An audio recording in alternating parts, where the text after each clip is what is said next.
Hello viewers, গুগলির দুনিয়ায় আপনাদের সকলকে জানাই ওয়েলকাম। আজকে আমি চলে আসলাম ধানমন্ডি লেকে। তো আমার সাথে একজন আপু আছে, চলেন তার সাথে কথা বলি। আপু, আপনার নাম কি? আমার নাম কনা। আপু, আপনি কোথায় পড়েন? আমি ফজিলাতুন্নেসা কলেজে পড়ি। আচ্ছা আপু, আমরা তাহলে প্রস্তুত পর্বে চলে যাই। আপনি কি রেডি? হ্যাঁ। আপনার জন্য প্রথম প্রশ্ন। আচ্ছা বলেন তো, কোন প্রাণী এক পায়ে দাঁড়িয়ে ঘুমায়? বক। বক কেন মনে হলো? বক তো এক পায়ে দাঁড়িয়েই ঘুমায়, এটা আমরা Sure আপনি? বইয়েও পড়ছি। শিওর? হ্যাঁ। কনফার্ম? হ্যাঁ। দেখেন, আপনার হাতে কিন্তু সময় আছে, আপনি চাইলে একটু চিন্তা করতে পারেন। না, কনফার্ম। লক করবো? অডিয়েন্স, কণা উত্তর দিয়েছে বক। আমার প্রশ্ন ছিল কোন প্রাণী এক পায়ে দাঁড়িয়ে ঘুমায়। উত্তরটি সঠিক কিনা আপনারা আমাদেরকে জানিয়ে দিবেন। চলে যাচ্ছি পরবর্তী প্রশ্নে। আচ্ছা কণা, আপনার জন্য পরবর্তী প্রশ্ন। আচ্ছা বলেন তো, যত বেশি হয় ততই কম দেখেন, কি সেটা? মানে আমরা সাধারণত দেখি যে বেশি হলে হচ্ছে বেশি দেখা যায়। ধরেন এক জায়গায় যদি হচ্ছে 10 জন মানুষ থাকে, তাহলে সেইটা দূর থেকে দেখা যাবে না বেশি। বাট এই জিনিসটা যত বেশি হবে তত আপনি কম দেখবেন, সেই জিনিসটা কি?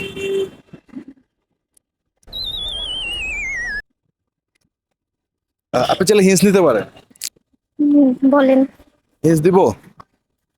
এই জিনিসটা শীতের সময় খুব বেশি দেখা হয়। এই জিনিসটার কারণে ধরেন দূরপাল্লার যে বাসগুলো আছে, হ্যাঁ, সেগুলো হচ্ছে চলাচলে একটু অসুবিধা হয়। সেই জিনিসটা কি শীতকালে দেখা যায়? কুয়াশা। এটা কি উত্তর আপনার?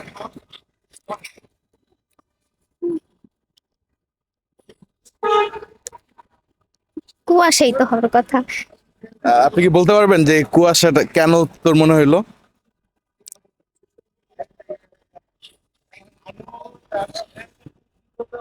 উত্তর কি কুয়াশা লক করবো? করেন। হ্যাঁ, শিওর? শিওর। অডিয়েন্স, কণা উত্তর দিয়েছে কুয়াশা। আমার প্রশ্ন ছিল যত বেশি হয় ততই কম দেখেন, কি সেটা? উত্তরটি সঠিক কিনা আপনারা আমাদের জানিয়ে দিবেন। চলে যাচ্ছি পরবর্তী প্রশ্নে। কণা, আপনার জন্য পরবর্তী প্রশ্ন। আচ্ছা বলেন তো, আঙ্গুলের আগে কি যোগ করলে একটি সবজির নাম হয়? Ladies finger. কেন মনে হলো এটা? কারণ ফিঙ্গার মানে আঙ্গুল আর লেডিস ফিঙ্গার মানে ঢেঁড়স, তো এটা সবজি একটা। তো এটা কি লক করবো? হ্যাঁ। শিওর আপনি? হ্যাঁ। আপনি ঢেঁড়স পছন্দ করেন? না, আপনি কোন সবজি পছন্দ করেন? আমার ফেভারিট সবজি আলু। আলু, যেটা সব জায়গায় যায়। হ্যাঁ। তার মানে আপনি অনেক মিশুক, রাইট? হতে পারে। অডিয়েন্স, কণা উত্তর দিয়েছে লেডিস ফিঙ্গার। আমার প্রশ্ন ছিল আঙ্গুলের আগে কি যোগ করলে একটি সবজির নাম হবে।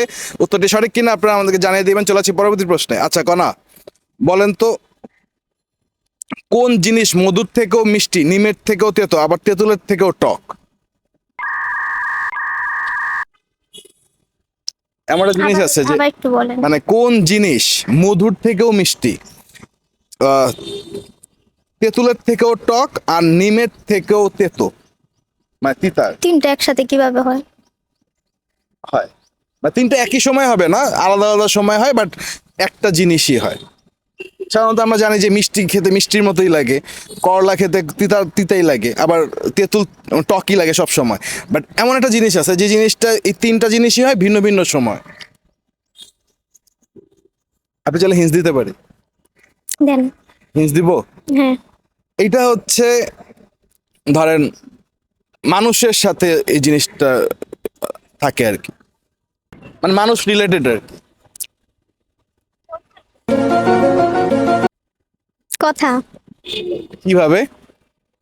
মানুষ তো চাইলে কথা যেরকম যে কোনো ভাবে বলতে পারে। মিষ্টি কথাও বলতে পারে, আবার তেতো কথাও বলতে পারে। আচ্ছা, তাই এটা কি নিব? নেন। শিওর? হ্যাঁ। আপনি কি মাঝে মধ্যে মিষ্টি করে কথা বলেন, মাঝে মধ্যে তেতো করে কথা বলেন, নাকি আপনি সবসময় মিষ্টি করে কথা বলেন? দুইটা করে একই রকম। আচ্ছা তাহলে মানুষের কথা লক করবো। হ্যাঁ। অডিয়েন্স, কণা উত্তর দিয়েছে মানুষের কথা। আমার প্রশ্ন ছিল কোন জিনিস মধুর থেকেও মিষ্টি, নিমের থেকেও তেতো, আর তেঁতুলের থেকেও টক। উত্তরটি সঠিক কিনা আপনারা আমাকে জানিয়ে দিবেন। কণা, আপনাকে অনেক অনেক ধন্যবাদ আমাদের অনুষ্ঠানে অংশগ্রহণ করার জন্য। Thank you. অডিয়েন্স, আপনাদেরকে অনেক অনেক ধন্যবাদ আমাদের সাথে এই পর্যন্ত থাকার জন্য। আপনাদের সাথে দেখা হয় পরবর্তী এপিসোডে।